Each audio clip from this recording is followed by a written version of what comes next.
नमस्कार, आप देख रहे हैं के न्यूज़ नेशनल। मैं हूं आपके साथ मानसी। खबरों पर गौर करने से पहले एक नजर हेडलाइंस पर। पंजाब कांग्रेस के घटनाक्रम ने राजस्थान में बड़े नेताओं के कान खड़े कर दिए। दोनों राज्यों के राजनीतिक हालात में अंतर होने के बावजूद राजस्थान में भी फेस में बदलाव की सियासत शुरू हो गई।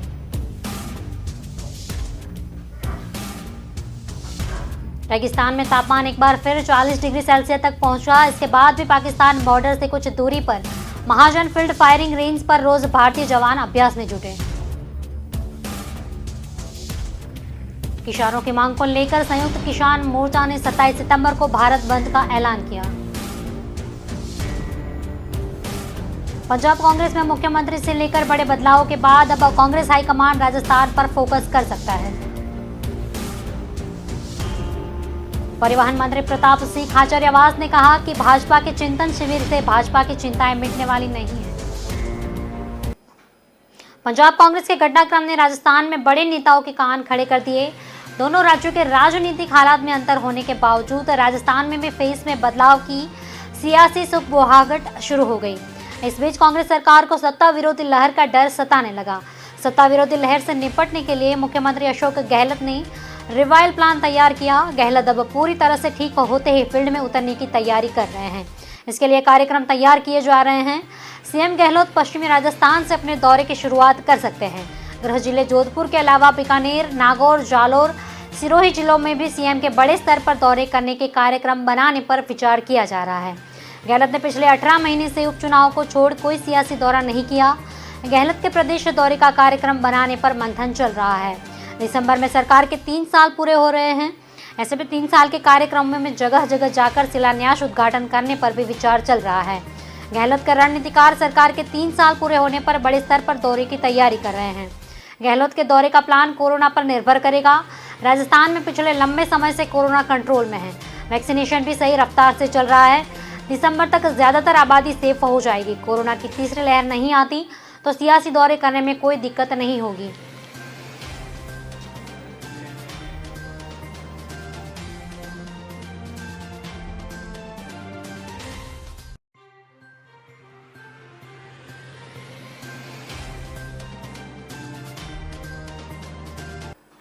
रेगिस्तान में तापमान एक बार फिर 40 डिग्री सेल्सियस तक पहुंच गया। इसके बाद भी पाकिस्तान बॉर्डर से कुछ दूरी पर महाजन फील्ड फायरिंग रेंज पर रोज भारतीय जवान अभ्यास में जुटे। कभी फायरिंग तो कभी तोपों की आवाज से रेगिस्तान की धरा उठी। दरअसल MIR के इन दिनों सेना की सप्तशक्ति कमान की आर्टिलरी रेजिमेंट जमकर युद्धाभ्यास कर रही है। आर्टिलरी रेजिमेंट मुख्य रूप से हथियारों को चलाने का काम ही करती है। युद्ध के समय इस रेजिमेंट के पास सबसे महत्वपूर्ण काम होता है। इस रेजिमेंट के जवान इन दिनों में तोपें चला रहे हैं। फिलहाल 130 MS गन के 9 गन के साथ दुश्मनों के ठिकाने साधे जा रहे हैं। शनिवार दोपहर को प्रैक्टिस के दौरान जवानों ने दुश्मन के एक ठिकाने को निशाना बनाया। हमले का संदेश मिलते ही भारतीय तोप मैदान में फुर्ती से आई, फिर सीधे निशाने पर गोले दागे। जितनी बार ठिकाने मिलने के संकेत मिले उतनी बार सीधे निशाने लगे। एक बार फिर इन जवानों का निशाना नहीं चूका। सेना के जवानों को गर्मी से कोई फर्क नहीं पड़ रहा। 40 डिग्री के आसपास पहुंचे तापमान ने रेत को इतना गर्म कर दिया कि चंद सेकंड भी उस पर खड़ा होना संभव नहीं है। ऐसे में ये जवान घंटों युद्धाभ्यास करते रहे। आमतौर पर धोरी वाहनों की गति कम होती जाती है, लेकिन यहाँ सेना अपने टैंकर को ऐसे दौड़ाती है जैसे हाईवे पर कोई कार दौड़ा रहा हो।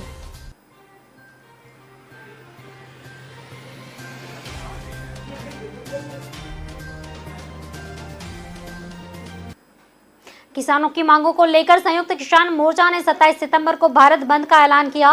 केंद्र सरकार की ओर से लागू किए तीनों कृषि कानूनों को काला कानून बताते हुए उन्हें रद्द करवाने और न्यूनतम समर्थन मूल्य पर फसल की खरीदी करने की मांग को लेकर आंदोलन का ऐलान किया गया। राजस्थान में संयुक्त किसान मोर्चा के कई संगठनों को समर्थन हासिल है, जिसमें भारतीय किसान यूनियन से डॉक्टर CB यादव, ASI के सचिव डॉक्टर संजय माधव, राजस्थान जाट महासभा अध्यक्ष राजाराम मील सहित कई किसान संगठन मजदूर, कर्मचारी, व्यापारी और यूनिवर्सिटी कॉलेज के टीचर्स, स्टूडेंट सामाजिक संगठनों के साथ जोड़ रहा है। राजाराम मिल की अध्यक्षता में जयपुर की स्टैच्यू सर्कल के पास रॉयल हवेली में किसान कन्वेंशन रखी गई, जिसे ऐलान किया गया कि केंद्र सरकार की नीतियों के खिलाफ यह बंद रखा गया। उन्होंने कहा, आज देश में किसानों को बड़ी खेती करने वाले और छोटे लेवल पर खेती करने वाले किसानों में बांटा जा रहा है। यह RSS का एजेंडा है, जिसे देश का किसान कामयाब नहीं होने देगा।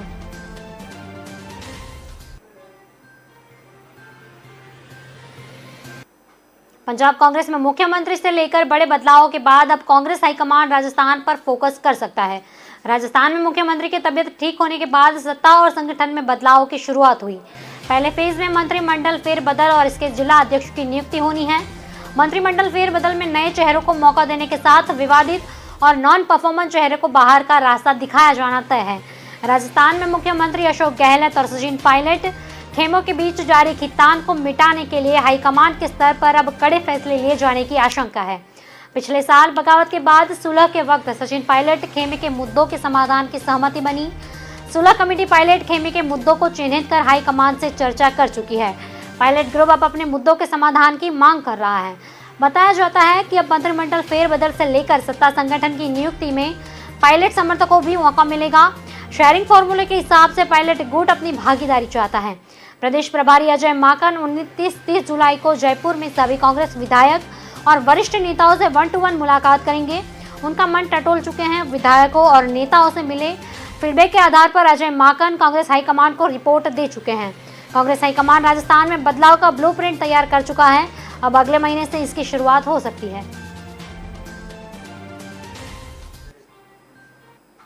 परिवहन मंत्री प्रताप सिंह खाचरियावास ने कहा कि भाजपा के चिंतन शिविर से भाजपा की चिंताएं मिटने वाली नहीं है, क्योंकि भाजपा का वर्तमान नेतृत्व जमीन पर ही विपक्ष की भूमिका निभाने की बजाय झूठ बोलकर झूठी बुनियाद पर राजनीति करना चाहता है। खाचरियावास ने कहा कि प्रदेश के भाजपा नेता बिखरी हुई भाजपा को एकजुट करके आगे बढ़ने की बजाय दूसरों के घरों में झांकते रहते हैं। उन्होंने कहा कि भाजपा नेताओं ने 2.5 वर्ष में सिर्फ बयानबाजी करके एक दूसरे को नीचा दिखाने में लगे रहे। खाचरियावास आगे बोले कि पूरा प्रदेश जानता है कि जब भाजपा के नेतृत्व की जनता को पूरी ऑक्सीजन दिलानी चाहिए उस वक्त ये नाकाम क्यों हुए।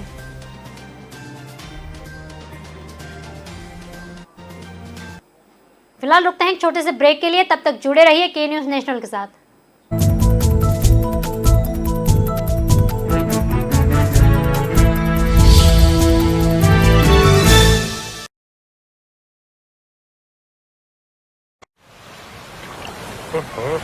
हम जब छोटे थे ना, हजारों कछुए आते थे इस बीच पर। हाँ, मैंने भी देखे हैं।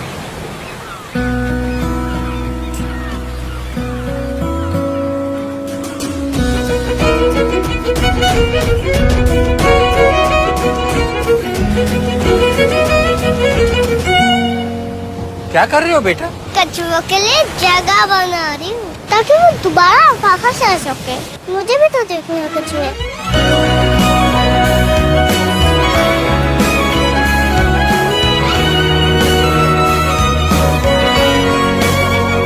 अगर कल को बदलना है तो पहले खुद को बदलना पड़ेगा। सर्फ एक्सेल में हमने भी की है एक शुरुआत खुद को बदलने की। Surf Excel Matic liquid 100% eco friendly actives के साथ मुश्किल दाग निकाले और पर्यावरण का भी रखें ख्याल।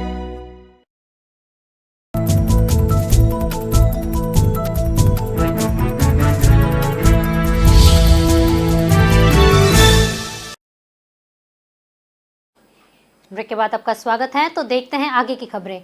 मुख्यमंत्री अशोक गहलोत के ओएसडी लोकेश शर्मा ने कहा कि मैंने सहज रूप से अपना ट्वीट किया था, जो मैं हमेशा करता रहता हूं।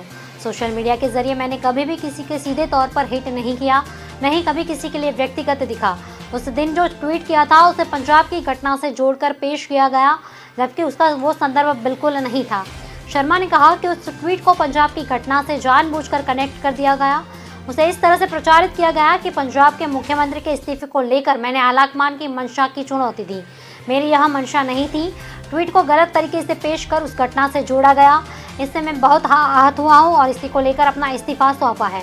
मैंने ट्वीट को लेकर तरह का माहौल बनाया गया था, उसे मुख्यमंत्री से जोड़कर पेश किया गया।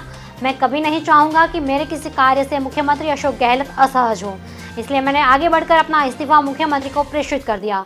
लोकेश शर्मा ने कहा कि मैंने अपनी एक चिट्ठी के जरिए उनकी भावना से अवगत करा दिया। मैंने कहा कि पिछले 10 वर्षों में सोशल मीडिया एक्टिव हूँ।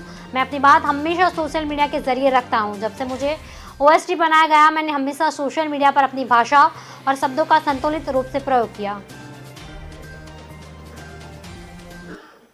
अमरिंदर सिंह के पंजाब कांग्रेस के मुख्यमंत्री पद से हटने और चरणजीत सिंह चन्नी को मुख्यमंत्री बनाने के बाद कांग्रेस आलाकमान का ऑपरेशन पंजाब समाप्त हो चुका। लेकिन अब हर किसी की नज़र इस बात पर है कि क्या राजस्थान को लेकर भी कांग्रेस आलाकमान जल्द ही बड़े फैसले लेने जा रहा है। क्योंकि पंजाब में जो हालत बने थे वह राजस्थान में पंजाब से भी पहले बन चुके थे। राजस्थान में साल 2020 के जुलाई महीने में प्रदेश कांग्रेस के पूर्व अध्यक्ष रहे सचिन पायलट मुख्यमंत्री अशोक गहलोत के नेतृत्व को चैलेंज करते हुए अपने सहयोगी 19 विधायकों के साथ दिल्ली चले गए, जिसे सचिन पायलट की बगावत माना गया और इसके चलते उन्हें अपने समर्थक विधायक की तमाम पदें गंवाने पड़े। हालांकि प्रियंका गांधी के आश्वासन के बाद सचिन पायलट की पार्टी में वापसी हो गई, लेकिन गहलोत की नाराजगी के चलते अभी भी पायलट और पायलट के कैंप खाली हाथ और जिस सम्मानजनक वापसी का पायलट कैंप उम्मीद कर रहा था वो भी अब उन्हें नहीं मिल सकती। तमाम बातों के बीच सचिन पायलट कई बार यह बात कह चुके हैं कि कांग्रेस कार्यकर्ताओं को सत्ता में भागीदारी दी जाए, ताकि हर बार जो कांग्रेस सत्ता में आने के बाद चुनाव में सत्ता गंवा देती है वह प्रक्रिया बंद हो। लेकिन पायलट कैंप का अब भी इस बात का इंतजार कर रही है कि कांग्रेस आलाकमान ने उन वादों किए कब पूरे होंगे।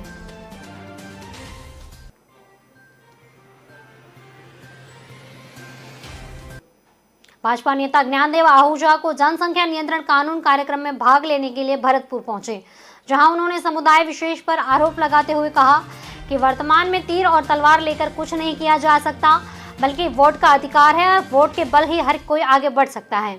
मेवात क्षेत्र में समुदाय विशेष का बढ़मत बढ़ने जा रहा है, जिसके चलते यह लोग आज पंचायत प्रधान से लेकर विधायक तक बनते जा रहे हैं और समुदाय विशेष के लोगों की जनसंख्या वृद्धि होने के कारण यह लोग राजनीति में भी सभी पदों पर काबिज होंगे और स्थिति में पूरे देश में होने वाली है। भाजपा नेता ज्ञानदेव आहूजा ने कहा कि यदि समुदाय विशेष की जनसंख्या इसी तरह बढ़ती रही तो हमारे सनातन धर्म का क्या होगा। ये लोग जनसंख्या बढ़ाकर आने वाले समय में हमारे देश पर कब्जा करना चाहते हैं। हमारे सभी मुख्यमंत्री और देश के प्रधानमंत्री से अपील है कि स्थिति विस्फोटक न हो, इसलिए जनसंख्या नियंत्रण कानून लागू कराया जाए। क्राइम, अवैध खनन, लव जिहाद जैसे 11 तरह के अपराध पनप रहे हैं। मेवात क्षेत्र में बढ़ती जनसंख्या वृद्धि विस्फोटक होती जा रही है, उसे रोकना है, क्योंकि आज मेवात इलाका पाप का घर बन चुका है।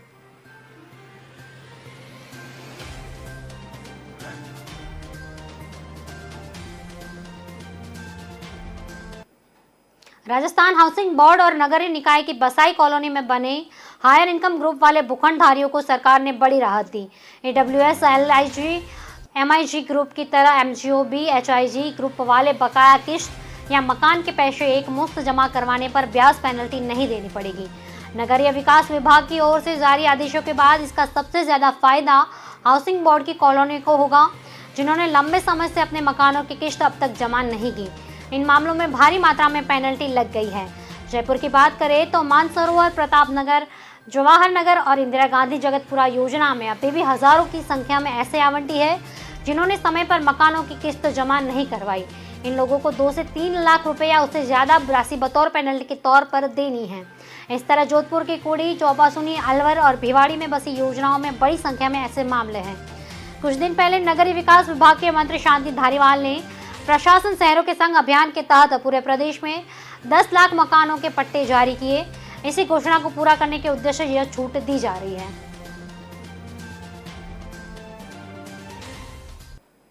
बिजली की कमी से जूझ रहे प्रदेश में माही प्रोजेक्ट प्रशासन को गैर जिम्मेदार इस समय कोर्ट में खाज बन रही है। इसकी कीमत सरकार को 4.50 लाख रुपए प्रति घंटा का नुकसान खाकर चुकानी पड़ी। बीते 36 घंटों में दौरान यह नुकसान 1 करोड़ 62 लाख को पार कर चुका। माही प्रोजेक्ट से लिलवानी में 90 मेगावाट बिजली उत्पादन क्षमता वाले बिजली घर 2 को पर्याप्त पानी उपलब्ध नहीं कराया जा रहा। इसके बजाय 1 सेकंड में 1 करोड़ 13 लाख लीटर पानी कागदी नाले में छोड़कर बर्बाद किए जा रहे हैं। नाम प्रति सेकंड 17,000 लीटर पानी मुहैया करा जा रहा है। पानी की कमी से पीएच 2 से मेगावाट क्षमता वाले सिस्टम पर सन्नाटा पसरा हुआ है। तैयारी के बावजूद राजस्थान राज्य उत्पादन निगम यहां बिजली पैदा नहीं कर पा रहा। माही परियोजना और उत्पादन निगम के बीच सरकारी अनुबंध है। इसके तहत मानसून में अच्छी आवक के बीच माही बंद के बैक्स वाटर से बिजली उत्पादन के लिए पानी दिया जाएगा। वर्तमान के समझौते के हिसाब से बांध का जल स्तर 278 मीटर होने के बाद बिजली घर से लिए पानी छोड़ना था, लेकिन माही प्रोजेक्ट ने इस बार जल स्तर बस 280 पार होने का इंतजार किया। यहाँ समय पर पानी नहीं दिया, जबकि मध्य प्रदेश से बांध में पानी की अच्छी आवक हुई थी। फिलहाल रुकते हैं एक छोटे से ब्रेक के लिए, तब तक जुड़े रहिए के न्यूज़ नेशनल के साथ।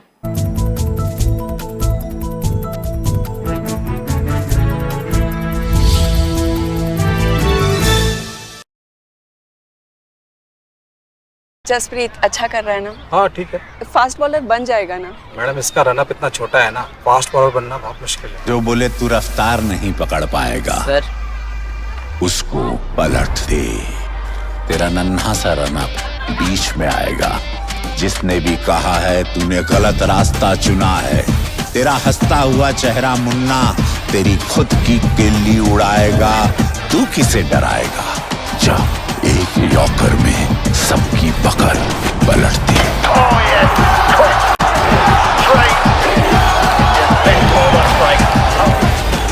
थम्स अप, तूफान वही जो सब पलट दे।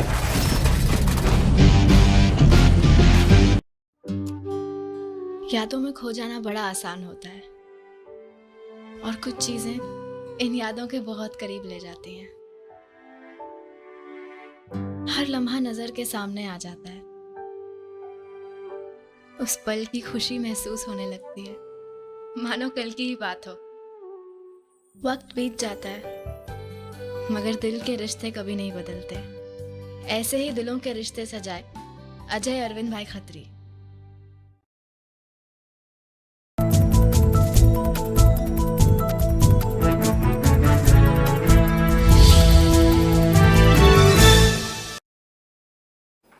ब्रेक के बाद आपका स्वागत है। तो देखते हैं आगे की खबरें। मौसम विभाग के अनुसार अगले 4 दिनों तक देश में कई राज्यों में मूसलाधार बारिश होने की संभावना है। 25 सितंबर के आसपास पूर्व मध्य और इससे सटे पूर्वोत्तर बंगाल की खाड़ी के ऊपर एक चक्रवाती परिसंचरण बनने की संभावना है और इसके बाद 48 घंटों के दौरान पश्चिम उत्तर पश्चिम की ओर बढ़ने से और ओडिशा तट तक पहुंचने की आशंका है। वहीं आज राजस्थान के 16 जिलों में भारी बारिश को लेकर येलो अलर्ट जारी किया गया। पश्चिम राजस्थान में जालोर, पाली और नागौर जिलों में कहीं पर मेघ गर्जन और आकाशीय बिजली चमकने के साथ भारी बारिश की संभावना है। मौसम विभाग ने इन तीनों जिलों में येलो अलर्ट जारी किया। मौसम विभाग के पूर्वानुमान के अनुसार पूर्वी राजस्थान में भरतपुर, जयपुर, अजमेर, उदयपुर और कोटा संभागों में कई स्थानों पर हल्की से मध्यम दर्ज की बारिश की संभावना है। जयपुर और इसके आसपास के क्षेत्रों की बात करें तो आज इन क्षेत्रों में मेघ गर्जन के साथ बारिश की संभावना है। तापमान 32 डिग्री सेल्सियस और न्यूनतम तापमान 26 डिग्री सेल्सियस तक दर्ज किया जा सकता है।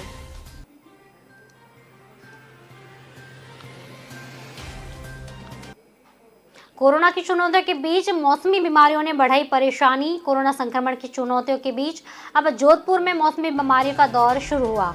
जिले में वायरल बुखार ने घर घर दस्तक दे रखी है। मलेरिया और डेंगू के मामले लगातार बढ़ते रहे हैं।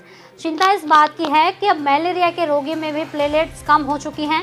इसको लेकर डॉक्टर अतिरिक्त सावधानी बरत रहे हैं। इसमें डॉक्टरों के अध्ययन भी किया जिसके सामने आया कि मलेरिया में भी प्लेटलेट्स कम होते हैं।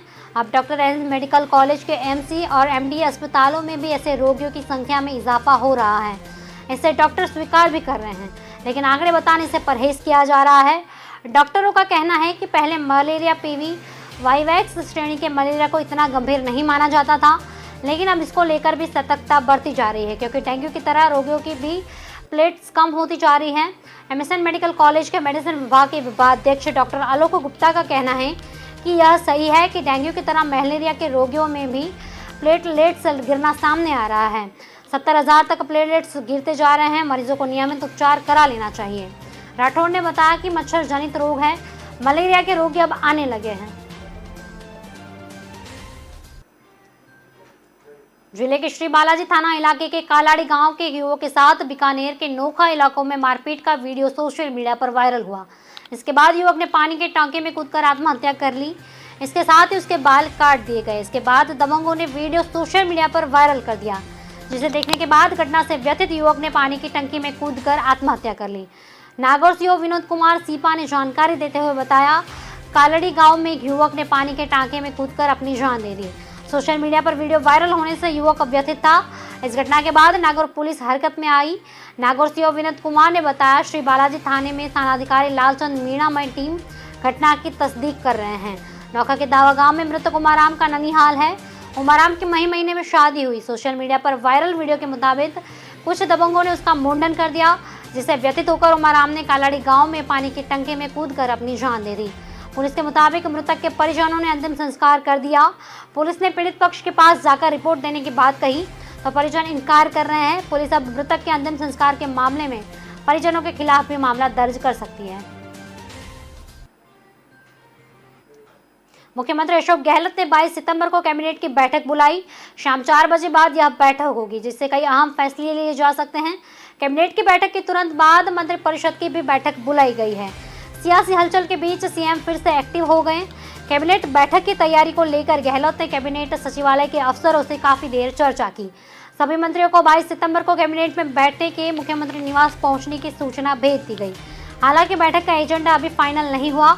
मुख्यमंत्री ने प्रशासन गांव की संग अभियान की तैयारियों को लेकर वीसी बैठक की, जिसमें प्रेजेंटेशन देकर अभियान की तैयारियों को लेकर अलग अलग विभागों की ओर से किए जाने वाले कामों का ब्यौरा पेश किया। प्रशासन शहरों के संग और गाँव के संग अभियान को लेकर भी कैबिनेट पर फैसले किए जा सकते हैं।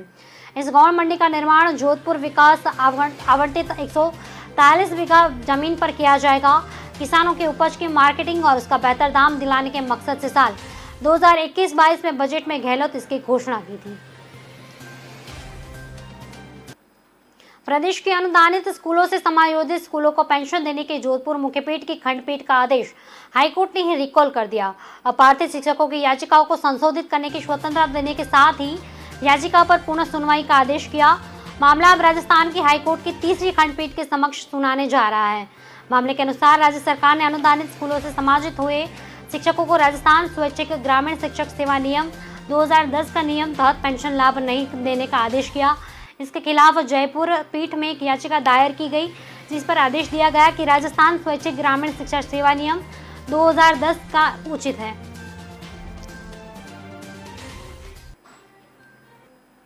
राजस्थान की खबरों में अभी सिर्फ इतना ही। आगे के अपडेट के लिए जुड़े रहिए के न्यूज़ नेशनल के साथ। नमस्कार।